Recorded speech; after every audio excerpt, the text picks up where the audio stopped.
Alle reden, keiner sagt Okay. jetzt. Jetzt Sag redet denen mal, jetzt redet wir.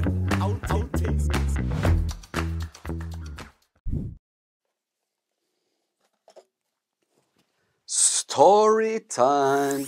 Guten Tag miteinander und einen wunderschönen Start in den Sonntag. Ich hoffe, euch geht's gut. Mir geht's immer besser, muss ich sagen. Meine Rippen erholen sich immer mehr. Ich habe das Medikament komplett abgesetzt. Jetzt habe ich ein bisschen noch Schmerzen, aber besser als in eine Oxycodon-Sucht hineinzugehen. Falls ihr nicht wisst, was Oxycodon, Oxycodin, Oxynorm, Oxycontin ist, es gibt auf Netflix, glaube ich, ein Doku, wo mega spannend ist. Es ist ein Medikament, das sehr, sehr stark ist. Ich sage so fast auf Heroinbasis, in meinen Augen. Und wo Ärzte viel zu schnell verschreiben und unkontrolliert verschreiben und mega viele Leute dann in eine Sucht verfallen und aus dieser wie nicht mehr rauskommen und dann depressiv werden etc. etc. Darum weg von Chemie, durchbissen und dann kommt alles gut. Ich muss sagen, ich hatte gestern einen mega Scheiß-Tag gehabt. Es ist mir so die Decke auf den Kopf gefallen, weil eben du liegst daheim, du kannst keinen Sport machen. Ich bin jetzt nicht irgendwie ein Jiu-Jitsu-Guru oder ich bin voll das Ausnahmetalent, gar nicht. Aber der Sport gibt mir extrem viel Lebensfreude, wenn ich mich körperlich betätigen kann. Und es hat mir recht gefällt. Ich war daheim, eben, also ich konnte mich null bewegen, ich konnte nichts machen.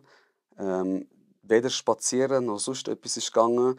Und das Einzige, was ich machen konnte, ist, meine Kollegen zu mir rufen, wenn ich im Kopf fit genug war, um auch andere Leute, ja, um auch wie mit anderen Leuten zu connecten. Ich weiß nicht, ob ihr das kennt, bei mir ist es so, wenn ich zu so depressiv bin oder schlecht drauf bin, ich habe 0,0 Lust, mich mit anderen Menschen irgendwie in einen Raum zu setzen und zu schwätzen. Das können auch meine besten Kollegen sein. Es gibt einfach so Tage, wo ich das wie nicht kann. Und ja, dann bin ich so ein bisschen im Selbstmitleid reingegangen, ich sage euch ehrlich. Und obwohl ich schaue mich so an, dann denke ich mir, du hast einen Podcast, wo du über psychische Gesundheit wie rappst die ganze Zeit. Hast Schule gemacht, hast Karriere gemacht, weißt, was dir eigentlich gut tut, aber gleich gehst du wie dort rein. Und ich kann mir eigentlich sagen, ey, am Ende des Tages bin ich auch ein Mensch. Jeder Psychologe, jeder Psychiater ist auch ein Mensch. Und es kommen schlechte Zeiten auf einen zu. Und man denkt wirklich, also ich habe gedacht, oh mein Gott, es geht mir so schlecht, es wird mir nichts helfen. Und genau in diesem Moment will ich euch einfach sagen, ist es so, so wichtig, einfach etwas zu machen, wo einem, wenn es einem gut geht, auch gut tun würde. Das kann zum Beispiel sein malen, das kann zum Beispiel sein telefonieren mit einem Menschen, den du gerne hast. Klar, du musst auch da oben parat sein. Ich habe mich dann gezwungen und bin mit einem Kollegen rausgegangen. Flo, ein lieber Gruß an dieser Stelle. Ich habe eine Folge auch mit ihm gemacht, der Bassjumper. Ich weiß nicht, welche Folge das ist. Bassjumper und UFC heisst die Folge auf jeden Fall. Flo, ich küsse deine Augen.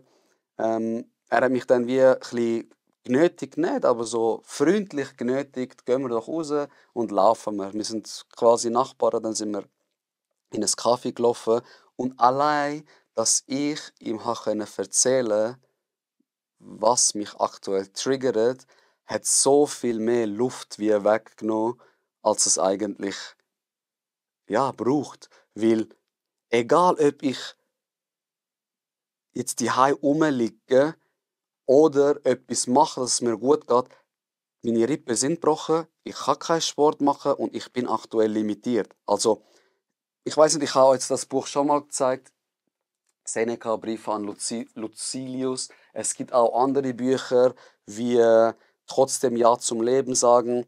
Das sind alles, wo der Stoizismus betrifft. Und Stoizismus sagt nichts anderes als, wenn du etwas nicht ändern kannst an einer Sache, dann reg dich nicht unnötig auf, verschwende nicht unnötig Energie, weil ändern kannst du ja eh nicht. Der Viktor Frankl zum Beispiel war ein Arzt, ein Psychiater, wenn ich mich nicht täusche, der im KZ war, im Konzentrationslager, damals zu der Hitlerzeit. Und Er ist reingekommen und er hat wie gewusst, ich werde sterben. Und hat er alle am Boden gesehen, am Brüllen, dies, das. Dann hat er gesagt, Kollege, wieso soll ich brüllen, weil ich jetzt stirb und die letzten vielleicht 10, 12 Tage in Selbstmitleid baden und meine Gedanken negativ machen und mein Leben schwierig machen. Ich weiß dass ich verrecke. Also kann ich die 12 Tage wenigstens ein bisschen Dopamin ausschütten und das braucht natürlich mega viel mentale Stärke, oder? So etwas in so einer schwierigen Zeit zu denken und dann auch umzusetzen, finde ich mega erstrebenswert und beneidenswert. Und ich habe jetzt komplett den Faden verloren. Indem ich weiterrede, versuche ich parallel ein bisschen nachzudenken, wo ich war. Und genau, dann bin ich mit dem Flow raus, wir haben ein bisschen geredet etc. Und der Mensch ist ja der schlimmste Kritiker, wenn es um einen selber geht. Außer du bist ein heftiger Narzisst und siehst das nicht. Obwohl sind Narzissten auch im Dunkeln, wenn sie allein sind, sehr, sehr, sehr kleine Egos, wo es einfach mit so einer riesen Show füllen. Aber über Narzissmus mache ich sicher auch sehr gerne mal Erfolg. Und eben, was auch mega hilft zum Beispiel, ist auch Sachen aufschreiben. Ey, was stört mich aktuell? Es sind wirklich so banale Sachen. Ihr denkt euch sicher, oh mein Gott, hebt deine Fresse, Alter. Aber das sind genau Sachen, die einem gut tun. Dankbarkeitstagebuch, Manifestation, austauschen, aufschreiben, kreativ sich betätigen, sportlich sich betätigen. Es ist nie so schlimm, wie es in deinem Kopf eigentlich scheinen. Es ist nie so schlimm, wie es in deinem Kopf eigentlich excusez-moi, excusez-moi, wie es eigentlich wirkt von außen oder eben wenn du so in deinem Selbstmitleid, in deinem eigenen Sud von Enttäuschung bist. Das ist eigentlich heavy, das ist mir mega aufgefallen wieder. Und eben, ich habe Schule gemacht, ich habe mich so viel mit dem Thema beschäftigt, seitdem ich 20 bin. Ich bin jetzt fast 32, also 12 Jahre fast. Und man lernt nie aus und man geht immer wieder in das rein. Und ich bin jetzt sicher wieder stärker geworden, mental, durch die Erfahrung, durch auch, ja, dass ich das so wie verstanden habe. Für mich ein weiteres Mal. Und wie gesagt, es gibt immer schlechte Tage, es gibt immer schlechte Momente.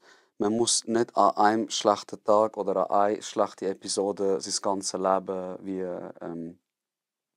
nicht vergleichen, aber ja, mir fällt das Wort nicht ein. Ihr wisst wahrscheinlich, was ich meine. Und wenn nicht, dann schreibt es doch in die Kommentare, dass mich das auch loslässt in meinem Kopf. Ja, und jetzt habe ich mega viel erzählt, obwohl ich gar nicht die Story erzählt habe. Und zwar war die Story, dass wir mal in der Psychiatrie einen Menschen hatten. Ich habe auch meine Abschlussarbeit über den geschrieben. Er hat Zwangserkrankungen gehabt. Und zwar einen Kontrollzwang. Der Typ war aus dem Ausland, in einem Kriegsgebiet, und ist dann zu uns gebracht worden, damit wir ihn behandeln sollen. Und ich vergesse das nie mehr. Eine Zwangskrankheit ist einfach mega, mega Straub, wenn man überlegt. Weil im Vergleich jetzt zu einer Schizophrenie, ich bringe den Vergleich mega gern, die Leute, die in der Psychose sind, die schizophren sind, die denken, das, was passiert, ist die Realität. Das stimmt. Die Leute, die zwangserkrankt sind, wissen, dass, wenn sie das kontrollieren oder machen oder ihre Hände waschen, dass das eigentlich nicht richtig ist. Aber wie der Name schon sagt, es ist ein Zwang. Sie können das nicht kontrollieren, abstellen. Und wir hatten mal einen Mensch bei uns gehabt, den ich recht intensiv betreut und der ist eben aus dem Kriegsgebiet bei uns und hat den Kontrollzwang gehabt, dass er alles muss kontrollieren, wo eine kleine Öffnung hat, weil er Angst hat, dass er mit seiner Aktion kleine Kinder tötet. Und es ist so weit gegangen, dass wenn er eine Flasche zum Beispiel aufgedreht hat, hat er mega Paranoia gehabt, dass er kleine Kinder umbringt. Aber er hat eigentlich schon gewusst, wenn ich ihm gesagt habe, sie passen das Kind überhaupt wie rein? Hat er gesagt, ich weiß, dass Kind da gar nicht reinpasst. Also Kinder können ja nicht so klein sein, dass sie unter einem Flaschendeckel sind und ich durch das Zuschrauben von dem Deckel die umbringe. Aber der Zwang hat sich so krass manifestiert, in dem Sinne, dass er gleich das hat machen müssen. Wenn er Finken hat und die angelegt hat, hat er so angelegt, ich möchte es jetzt nicht da illustrieren, um mich lustig darüber zu machen, sondern euch einfach seinen Leidensdruck ja, dass es wie veranschaulich wird, dass es wie versteht.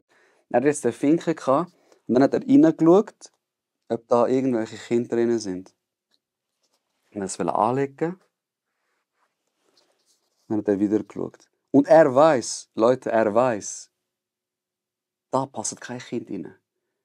Also, aber der Gedanke, dass ich jetzt meinen Fuß da rein tue, hat gleich für ihn so, also er hat so ein Trauma gehabt, dass er gleich gedacht hat, es sterben jetzt Kinder. Und jetzt, wie ist es zu dieser Krankheit gekommen? Der Mensch ist im Kriegsgebiet aufgewachsen und in diesem Kriegsgebiet sind mega viele Leute halt gestorben, wie es üblich ist. Extrem viele Kinder auch. Und er hat eine kleine Schwester gehabt und hat übertrieben Angst gehabt, dass die kleine Schwester sterben wird, ja, aufgrund vom Krieg. Und hat dann zwanghaft die ganze Zeit probiert, seine kleine Schwester zu beschützen. Er selber, damals war ein Kind gewesen.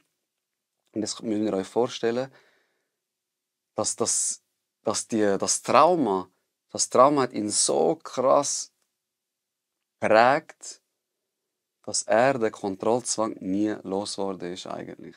Und das kannst du auch nicht gross mit Medikamenten behandeln. Eben, es gibt so Neuroleptika, wo den Gedankenfluss ein bisschen stoppen, dass eben die Gedanken, ich muss es kontrollieren, nicht durchsickern lassen. Aber das allein ist wie keine Therapie. In der Psychiatrie sowieso. Nur Medis geben, da friss, ohne Psychotherapie, kannst du vergessen. Du musst mit dem Medikament auf ein Level kommen, wo du wie schaffen kannst. Ich will nicht sagen normal, aber wo du wie schaffen kannst. Und dann musst du deine Traumata wie langsam aufarbeiten. Und das ist auch kein Indikator oder das ist auch nicht fix, dass es nachher je besser sein wird. Und er hat sich mega geschämt dafür, oder? Er hat immer gewartet, bis die anderen fertig gegessen haben. Dann ist er erst essen, weil eben er hat Angst gehabt, die Flasche aufmachen. Und der Leidensdruck war so groß, dass er, wenn er aufs WC ist, ein grosses Geschäft machen, hat er gedacht, dass, ja, wenn der Stuhlgang aus seinem After rauskommt, wow. Wenn die Kackwurst aus seinem Arsch rausgepresst wird, dass er kleine Kinder damit tötet. Stell dir mal vor, du hast das und alles, was eine Öffnung hat, etc., hast du Angst, kleine Kinder damit umzubringen. Leute, ich sage es euch nochmal, ich will gar nicht mehr tiefer in diese Materie für heute rein. Schaut auf eure psychische Gesundheit, schaut auf eure Mitmenschen, schaut eure Kollegen, falls sie sich nicht melden, nachdem sie Schluss gemacht haben mit der Freundin, ihr hört nicht. Glaubt mir, in der Schweiz gibt es so viel Suizid. Und darum schauen wir zueinander wirklich. Lernen wir voneinander, lernen wir, was wichtig ist, lernen wir nachfragen, lernen wir authentisch sein, lernen wir verletzlich sein, lernen wir uns auch schwach zu zeigen, lernen wir Vertrauen an Kollegen, an Freunde, an Familie, lernen wir, dass wir zusammen wachsen können, weil alles andere macht wie gar keinen Sinn. Alles andere macht null Sinn. Das Leben ist eigentlich eine Schnellstraße für mich zwischen Wiege und Grab. Und in dieser Zeit, wo sowieso negative Sachen passieren werden, Verlust von geliebten Menschen, Trennung, Scheidung, Unfall, alles Mögliche, finde ich, geht es eigentlich darum, unser Leben zu diesen Konditionen aufzustellen, damit wir trotz diesen Tiefen, die das Leben für uns parat halten, einen geregelten Dopaminausstoß, sprich Glücksgefühl in unserem Kopf, wieder produziert werden. Und das ist für mich der Sinn vom Leben. Darum ist es wichtig, einen stabilen Freundeskreis zu haben. Es ist wichtig, authentisch zu sein und auch offen darüber reden, was einem vielleicht nicht passt. Es bringt nichts, wenn ich dir ins Gesicht lache, aber eigentlich finde ich dich ein mega Mongo. Wieso soll ich meine Zeit verschwenden, nur damit ich nicht anecken will, dir etwas ins Gesicht sagen und dafür muss ich die ganze Zeit mit dir chillen, obwohl ich dich einen Spaß finde. Ja, darum. Ich habe noch am Schluss ein Video, es geht etwa 5 Minuten. Ich werde jetzt einfach da sitzen und chillen und ich werde das Video laufen lassen.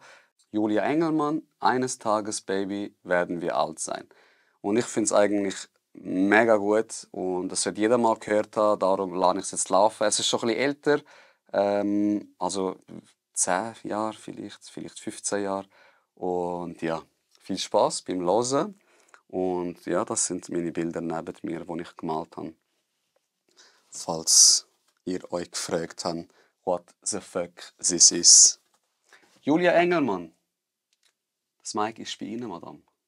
Mein Text heißt One Day / Reckoning Text und orientiert sich an einem Pop-Song, einem Remix, den ihr vielleicht kennt. Für alle, die ihn nicht kennen, und auch so singe ich die Zeile, auf die ich mich beziehen werde, nochmal vor.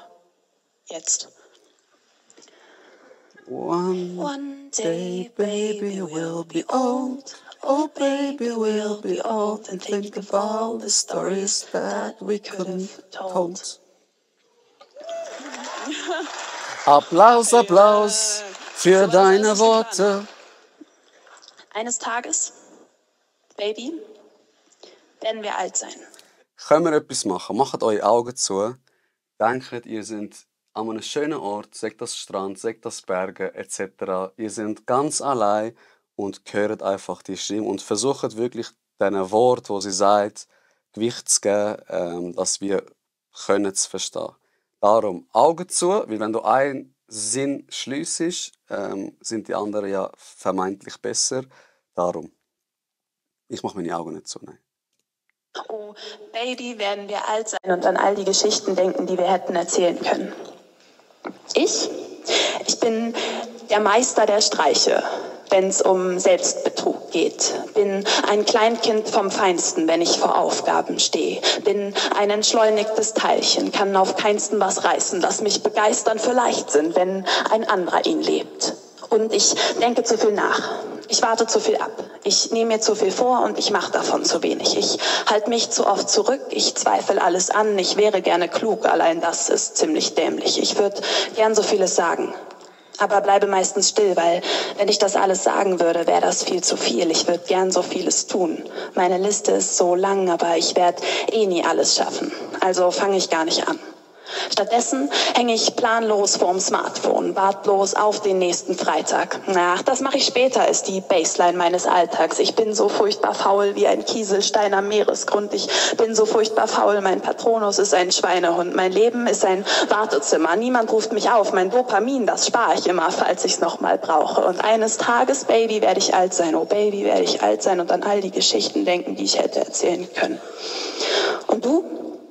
Du murmelst jedes Jahr neu an Silvester die wieder gleichen Vorsätze treu in dein Sektglas und Ende Dezember stellst du fest, dass du recht hast, wenn du sagst, dass du sie dieses Jahr schon wieder vercheckt hast. Dabei sollte für dich 2013 das erste Jahr vom Rest deines Lebens werden. Du wolltest abnehmen, früher aufstehen, öfter rausgehen, mal deine Träume angehen, mal die Tagesschau sehen für mehr Smalltalk, Allgemeinwissen. Aber so wie jedes Jahr, obwohl du nicht damit gerechnet hast, kam dir wieder mal dieser Alltag dazwischen. Unser Leben ist ein Wartezimmer. Niemand ruft uns auf. Unser Dopamin, das sparen wir immer, falls wir es nochmal brauchen. Und wir sind jung und haben viel Zeit. Warum sollen wir was riskieren? Wir wollen doch keine Fehler machen, wollen auch nichts verlieren. Und es bleibt so viel zu tun. Unsere Listen bleiben lang. Und so geht Tag für Tag ganz still ins unbekannte Land. Und eines Tages, Baby, werden wir alt sein. Oh Baby, werden wir alt sein und an all die Geschichten denken, die wir hätten erzählen können. Und die Geschichten, die wir dann stattdessen erzählen, werden traurige Konjunktive sein, wie einmal bin ich fast einen Marathon gelaufen und hätte fast die Buddenbrooks gelesen und einmal wäre ich beinahe, bis die Wolken wieder lila waren, noch wach gewesen und fast hätten wir uns mal demaskiert und gesehen, wir sind die Gleichen und dann hätten wir uns fast gesagt, wie viel wir uns bedeuten, werden wir sagen. Und dass wir bloß faul und feige waren, das werden wir verschweigen und uns heimlich wünschen, noch ein bisschen hier zu bleiben. Wenn wir dann alt sind und unsere Tage knapp, und das wird sowieso passieren, dann erst werden wir kapieren, wir hatten nie was zu verlieren. Denn das Leben, das wir führen wollen, das können wir selber wählen. Also lass uns doch Geschichten schreiben, die wir später gerne erzählen. Lass uns nachts lange wach bleiben. Aufs höchste Hausdach der Stadt steigen, lachend und vom Takt frei die allertollsten Lieder singen. Lass uns Feste wie Konfetti schmeißen, sehen, wie sie zu Boden reisen und die gefallenen Feste feiern, bis die Wolken wieder lila sind. Und lass mal an uns selber glauben. Ist mir egal, ob das verrückt ist, und wer genau guckt, sieht, dass Mut auch bloß ein Anagramm von Glück ist, und wer immer wir auch waren. Lass mal werden, wer wir sein wollen. Wir haben schon viel zu lange gewartet. Lass mal Dopamin vergeuden. Der Sinn des Lebens ist Leben. Das hat schon Casper gesagt. Let's make the most of the night. Das hat schon Kesha gesagt. Lass uns möglichst viele Fehler machen und möglichst viel aus ihnen lernen. Lass uns jetzt schon Gutes säen, damit wir später Gutes ernten. Lass uns alles tun, weil wir können und nicht müssen. Weil jetzt sind wir jung und lebendig, und das soll ruhig jeder wissen. Und unsere Zeit, die geht vorbei. Das wird sowieso passieren, und bis dahin sind wir frei und es gibt nichts zu verlieren. Lass uns mal demaskieren. Und dann sehen wir sind die gleichen. Und dann können wir uns ruhig sagen, dass wir uns viel bedeuten, denn das Leben, das wir führen wollen, das können wir selber wählen. Also los, schreiben wir Geschichten, die wir später gern erzählen. Und eines Tages, Baby, werden wir alt sein. Oh Baby, werden wir alt sein und an all die Geschichten denken, die für immer unsere sind. Danke. Mächtig! Was will ich euch damit sagen? Was will ich mir selber damit sagen? Genau das, was sie gesagt hat eigentlich. Nicht immer auf den Mond warten und ja, ich hätte fast das gemacht, ich hätte fast das gemacht. Aus einer Komfortzone raus und einfach mal machen. Du weißt nie, wenn der letzte Tag ist. Wir können alle über die Straße laufen und morgen ist dann wie gewesen. Versuchen wir Sachen, wo wir als Ziel im Kopf haben, wo wir verwirklichen wollen, nicht immer auf den Mond verschieben, sondern geben wir dem Ganzen ein bisschen unsere Energie und tun uns durch unsere Arbeit oder durch das, was wir machen wollen, selber verwirklichen. Es ist klar immer ein schmaler Grat zwischen Selbstverwirklichung, sagt man das so, und in der Leistungsgesellschaft irgendwie Brot heimbringen, damit du nicht Mahnungen und Pfändungen und Betreibungen hast. Aber ja, vielleicht mal so als Gedankenanstoß. Mir gelingt es auch nicht immer, das ist klar. In der Theorie ist alles einfacher als in der Praxis. Und ich habe jetzt gar nicht das Gefühl, nur weil ich euch das gezeigt habe, geht ihr nachher raus und denkt, oh mein Gott, stimmt, wieso eigentlich nicht? Jetzt läuft mein Leben ganz anders. Alles ist ein Prozess, aber wir entscheiden, wie viel Energie wir in einen Prozess stecken. Mit diesen Worten wünsche ich euch einen gesitteten Sonntag. Lernen wir voneinander, lachen wir miteinander. Jetzt lernet wir.